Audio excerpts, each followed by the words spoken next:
বিকাশে কেতিয়াবা খোৱা পাৱাৰ পিলটো মোৰ আলমাৰীৰ পৰা উলিয়াই মই পাকঘৰলৈ লৈ গ'লোঁ। মই হালধিৰে প্ৰস্তুত কৰা গাখীৰত এটা ঔষধ মিহলাই দিলোঁ যাতে বিকাশে কিছু শক্তি পায়। মই এই কামটো কৰি থাকোঁতে ইতিমধ্যে ৰাতি 12 বাজিছিল। তাৰ পাছত খৰধৰকৈ গাখীৰ গিলাচটো লৈ বিকাশৰ কোঠালৈ বুলি গ'লোঁ। বিকাশ সেইটো সময়ত মোৰ বাবে অপেক্ষা কৰি আছিল। ভিতৰলৈ অহাৰ লগে লগে সি থিয় হৈ মোৰ ফালে চাবলৈ ধৰিলে। যেতিয়া সি একো নকলে মই তাক সুধিলোঁ, তুমি কিয় মোৰ ফালে এনেকৈ চাই আছা? কোৱাচোন মোক দেখিবলৈ কেনেকুৱা লাগিছে? বিকাশে তেতিয়া দ্বিধাবোধ কৰি ক'লে, পেহী, মোৰ এতিয়াই তোমাক খাওঁ খাওঁ লাগিছে। মই খাইয়েই গাখীৰৰ গিলাচটো দি ক'লোঁ, মোক খোৱাৰ প্ৰয়োজন নাই, মাত্ৰ এইখিনিহে খাই লোৱা। বিকাশে এতিয়া খৰধৰকৈ গাখীৰৰ গিলাচটো ধৰি এটা উশাহতে গাখীৰখিনি খাই পেলালে। আৰু সেই গাখীৰখিনি খোৱাৰ লগে লগে মোৰ নাম অনুষ্কা। মোৰ বয়স 32 বছৰ, কিন্তু মোৰ হৃদয় সদায় এজনী গাভৰুৰ দৰে সজীৱ হৈ আছিল। মোৰ শৰীৰটো খুব দেখিবলৈ ধুনীয়া হোৱাৰ বাবে সকলোৱে মই শাৰী পিন্ধিলে থমকি গৈছিল। এতিয়া সেইবাবে মোৰ 22 বছৰীয়া ভতিজা মোৰ কাৰণে একেবাৰে পাগল হৈ পৰিছিল। যেতিয়াই সি মোৰ ফালে চাইছিল, তাৰ চকুত এটা বিশেষ জিলিকনি দেখা গৈছিল, যেন সি এটা সুন্দৰ শেষ সপোন দেখিছে। কেতিয়াবা সি মোক কয়, পেহী, আজি তোমাক সঁচাকৈ বৰ ধুনীয়া দেখা গৈছে। মোৰ স্বামীজন চৰকাৰী চাকৰিয়াল হোৱাৰ বাবে আমি চহৰতে বসবাস কৰিছিলোঁ।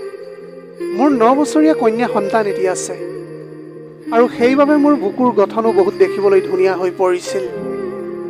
এতিয়া মোৰ স্বামীৰ আশীৰ্বাদ বুলি ভাবি সদায় মই তেওঁৰ লগত সেই কামবিলাক কৰিছিলোঁ।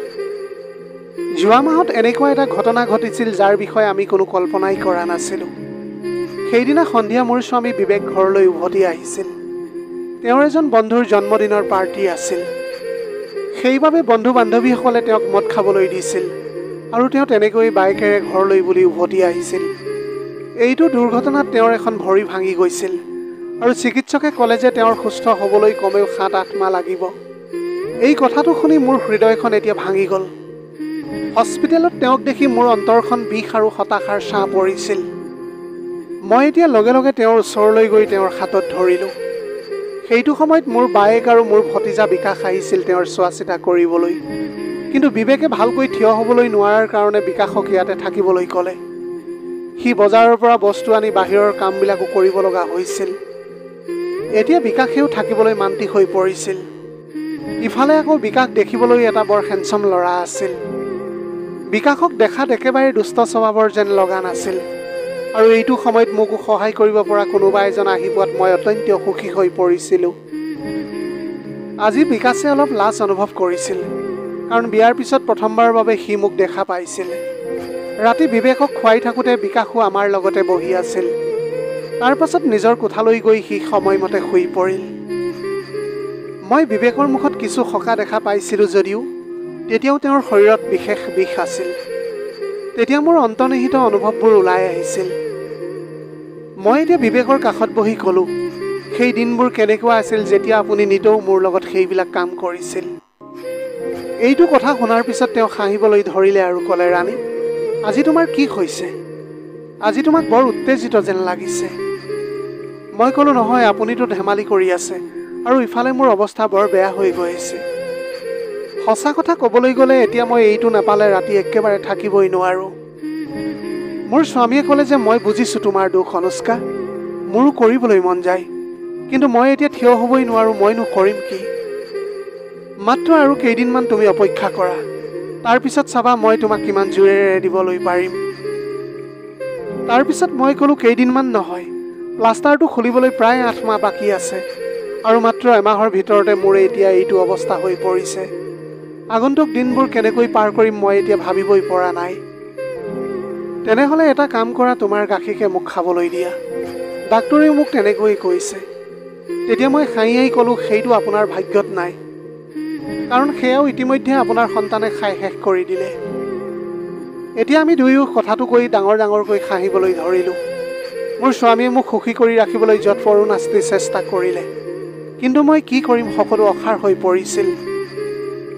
এতিয়া মই বিকাশে ৰুমত কি কৰি আছে বুলি তাক চাবলৈ গৈছিলোঁ।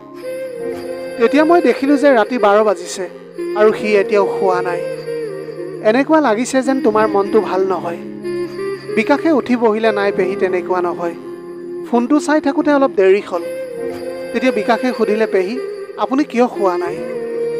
মই তেতিয়া ক'লোঁ, বিকাশ আজিকালি মোৰ একেবাৰে টোপনি নাহে। তেতিয়া বিকাশে সুধিলে যে কি হ'ল? মই তেতিয়া হাঁহি হাঁহি ক'লোঁ, নাই নাই, মই তোমাক সেইটো ক'ব নোৱাৰোঁ, বিয়া হ'লে তুমি নিজেই গম পাবা। কথাটো শুনাৰ লগে লগে তেতিয়া বিকাশে চকু দুটা তললৈ নমাই ভিতৰি হাঁহিবলৈ ধৰিলে। তেতিয়া মই ক'লোঁ যে ঠিক আছে বিকাশ, তুমি কোনোবা ছোৱালীৰ প্ৰেমত পৰিছা নেকি? তাৰ পাছত তেতিয়াও মই দেখিছিলোঁ যে সি অলপ লাজ কৰি আছিল। এতিয়া মই তাৰ হাতখনত ধৰি ক'লোঁ, তুমি পাগল নেকি? তোমাৰ পেহীৰ লগত ইমান লাজ নকৰিবা আকৌ তুমি। সি লাহেকৈ ক'লে, পেহী সঁচা কথা ক'বলৈ গ'লে এনে কথা আজিলৈকে মই মোৰ বন্ধু বান্ধৱীৰ লগতেই পতা নাই। মই ক'লোঁ, ঠিক আছে বাৰু, তেন্তে তুমি মোক তোমাৰ বন্ধু বুলিয়েই ভাবি লোৱা, কাৰণ মই এনেকুৱা কথা পাতি বহুত ভাল পাওঁ। বিকাশে এতিয়া ক'বলৈ ধৰিছিল যে মোৰ এজনী বান্ধৱী আছিল, কিন্তু এতিয়া তাইৰ লগত মোৰ সম্বন্ধ ভাঙিছে। মই সুধিলোঁ, তুমি নিশ্চয় তাইৰ লগত সেই কামবিলাক কৰিছিলা? বিকাশে ক'লে, পেহী আপোনাক মই সঁচা কথা কৈছোঁ, মই তাইক ভালকৈ স্পৰ্শও কৰা নাছিলোঁ। মই অলপ খঙৰ সুৰত ক'লোঁ, তুমি মহাবুৰ্বক হয়। ঠিকেই আছে, এতিয়া যেতিয়া তুমি মোৰ ওচৰলৈ আহিছা, মই তোমাক সকলো শিকাই যাম। এনেদৰে কথা পাতি থাকোঁতে মই বিকাশৰ কোঠাতে শুই পৰিলোঁ। ৰাতিপুৱা চকু মেলিলত মই দেখিলোঁ বিকাশে বিচনাত বহি মোৰ ফালে চাই আছিল। সাৰ পোৱাৰ লগে লগে বিকাশে মোক শুভ ৰাতিপুৱা বুলি ক'লে। মই ক'লোঁ, কি চাই আছা? সি ক'লে, পেহী আপুনি সঁচাকৈ দেখিবলৈ বহুত ধুনীয়া। তেতিয়া মই হাঁহি হাঁহি ক'লোঁ, গতিকে এতিয়া তুমি ৰাতিপুৱাৰ সৌন্দৰ্য উপভোগ কৰি আছা আৰু ৰাতিপুৱাৰ লাজ অনুভৱ কৰি আছিলা। তেতিয়া বিকাশে ক'লে যে, পেহী মই আপোনাক এটা কথা সুধিবলৈ পাৰোঁনে?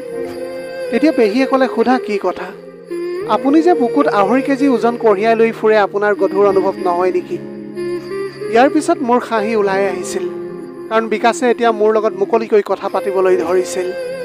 এতিয়া আমাৰ ঘৰলৈ বিকাশ অহা 10-12 দিন হৈ গৈছিল আৰু তাৰ লগত মোৰ এতিয়া বন্ধুত্ব যথেষ্ট হৈ গৈছিল।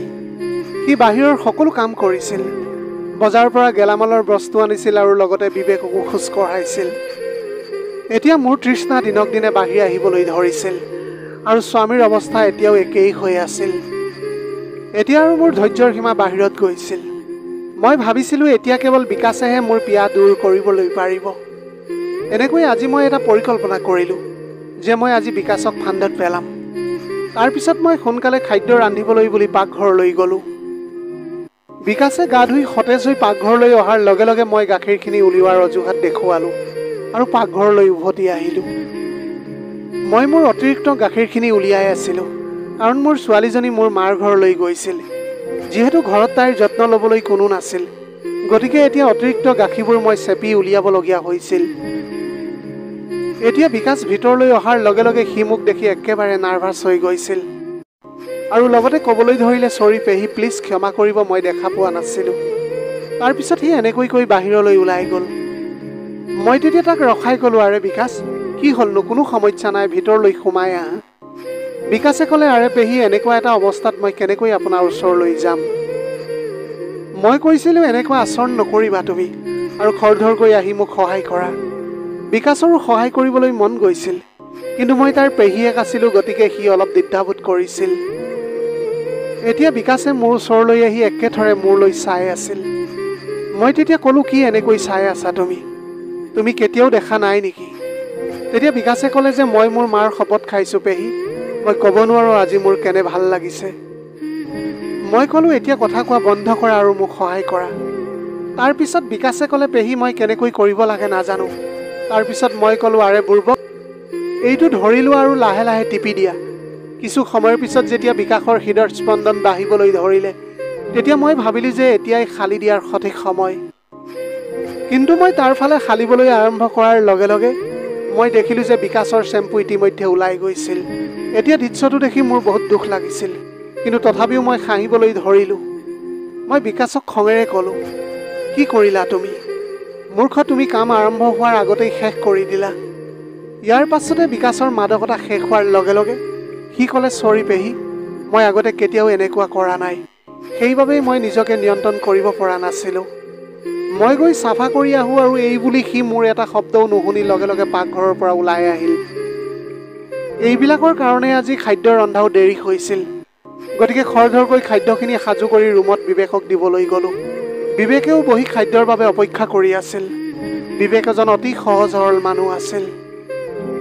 তেওঁ সদায় মোৰ বাবে বহুত চিন্তা কৰিছিল। তেওঁৰ বাবে খাদ্য বনাওঁতে মই সম্পূৰ্ণ ঘামত তিতি গৈছিলোঁ। মোক দেখি তেওঁ ক'লে, তুমি কিয় ইমান খৰখেদা কৰি আছা অনুষ্কা? কামবিলাক তুমি লাহে লাহে কৰিবা। চোৱাচোন তুমি তোমাৰ অৱস্থাটো এতিয়া কি কৰি লৈছা। তাৰপিছত মই তেওঁক জোকাই ক'লোঁ, এইটো একো নহয়। আপুনি যেতিয়া সেই কামটো কৰে তেতিয়া মোৰ অৱস্থা ইয়াতকৈ বেয়া হৈ পৰে। ইয়াৰ পিছতে বিবেকে ৰাতি আহাৰ খালে আৰু মই তেওঁক ঔষধ দিলোঁ। ঔষধ খোৱাৰ পিছত তেওঁ টোপনি আহিলত জিৰণি ল'বলৈ ধৰিলে। ইয়াৰ পিছত মই বিকাশৰ ৰুমলৈ গৈ তাৰ খবৰ ল'লোঁ। সিও সেইটো সময়ত শুই আছিল। তাৰপিছত ময়ো আহি জিৰণি ল'বলৈ ধৰিলোঁ।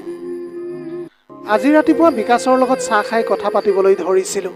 আজি বিকাশৰ মুখখন মোৰ বাবে ফুলেৰে ভৰি পৰিল। সি আজি মোক বহুত প্ৰশংসা কৰিছিল। কৈছিল যে পেহী আজি তোমাক দেখিবলৈ বৰ ধুনীয়া লাগিছে। মই এতিয়া গোটেই জীৱন তোমাৰ লগতে থাকিম বুলি ভাবিছোঁ। এই 12টা দিনতে মই এতিয়া স্বৰ্গৰ দৰে অনুভৱ কৰিবলৈ আৰম্ভ কৰিছোঁ। আৰু তাৰ ওপৰত আপোনাৰ সৌন্দৰ্য। মই তেতিয়া হাঁহি হাঁহি ক'লোঁ যে আজি তোমাৰ মুখৰ পৰা কেৱল প্ৰশংসাহে ওলাই আহিছে। আজি মোৰ তোমাৰ উদ্দেশ্যটো একেবাৰে ঠিক যেন লগা নাই। বিকাশে মোৰ হাতত ধৰি ক'লে, তুমি ঠিকেই কৈছা পেহী। মোৰ উদ্দেশ্য আজি একেবাৰে ঠিক নহয়। এতিয়া মই কোৱা কথাত আপুনি নাকচ নকৰিব। মাত্ৰ এৰাতিৰ বাবে মোৰ পত্নী হৈ যোৱা। ইয়াৰ পিছত মই যি ক'ব তাকেই কৰিম। তেতিয়া মই ক'লোঁ, কোৱাচোন বিকাশ, মই কেতিয়াবা তোমাক কোনো কামৰ বাবে নাকচ কৰিছোঁ নেকি? এতিয়া তোমাৰ পেহাই সেইবোৰ কাম কৰিব পৰা নাই আৰু তুমি ইমান লাজ কৰা উচিত নহয়।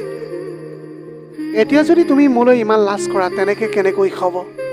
তুমি মোক এতিয়া তোমাৰ প্ৰেমিকা বুলি গণ্য কৰা উচিত, তোমাৰ পেহী বুলি নহয়।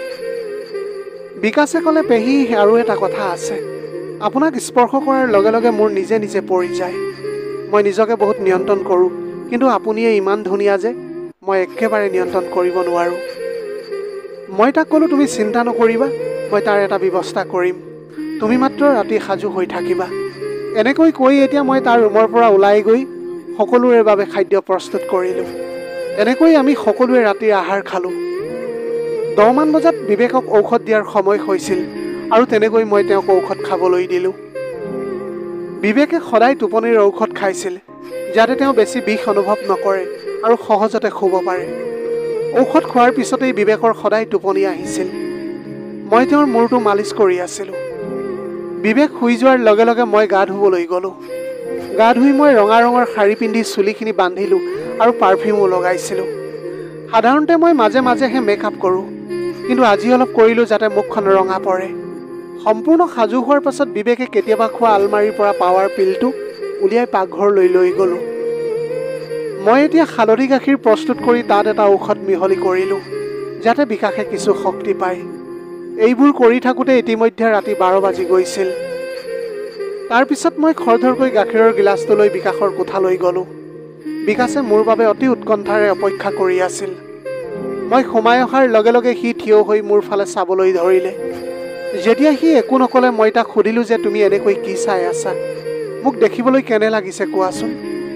বিকাশে দ্বিধাবোধেৰে ক'লে, পেহী, মোৰ এতিয়াই তোমাক খাবলৈ মন গৈছে। মই হাঁহি এটা মাৰি তাৰ হাতত গাখীৰৰ গিলাচটো দিলোঁ। মোক খোৱাৰ কোনো প্ৰয়োজন নাই, তুমি মাত্ৰ এইটো খোৱা। বিকাশে খৰধৰকৈ গাখীৰৰ গিলাচটো ধৰি একে উশাহতে খাই দিলে। বিকাশে উত্তৰ দিলে, পেহী, মই পূজা আৰম্ভ কৰিম, কিন্তু চাকিত তেল দিবনে পোনপটীয়াকৈ পূজা কৰি দিব? মই হাঁহি এটা মাৰি ক'লোঁ, মোৰ বাবে তুমি চিন্তা নকৰিবা। ইতিমধ্যে তাত মই তেল লগাই দিছোঁ। ইয়াৰ পিছত কি হৈছিল সেই কথা কওঁতে মোৰ লাজ লাগিছে।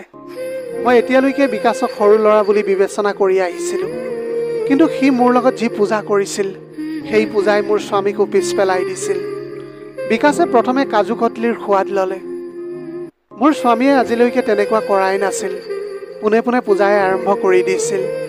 এতিয়া মই বিকাশক বন্ধ কৰিবলৈ ক'লোঁ, আৰু কিমান খাবা তুমি?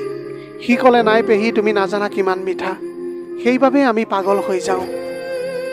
এইটো হৈছে বিকাশৰ প্ৰথম পূজা আছিল, সেইবাবে আধা ঘণ্টাৰো বেছি সময় সি টিকি থাকিব নোৱাৰিলে।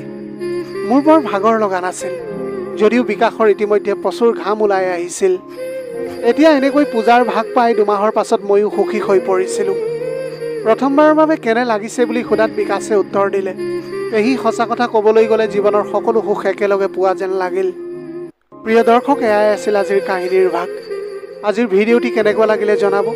যদি ভাল লাগিল তেনেহ'লে লগৰ বন্ধু বান্ধৱীসকলৰ মাজত শ্বেয়াৰ কৰিবলৈ নাপাহৰিব। আপোনালোকৰ গোটেই জীৱনটো হাঁহিৰে উপচি পৰক। পাৰিলে দুখীয়াজনক অলপ সহায় কৰিবলৈ চেষ্টা কৰিব।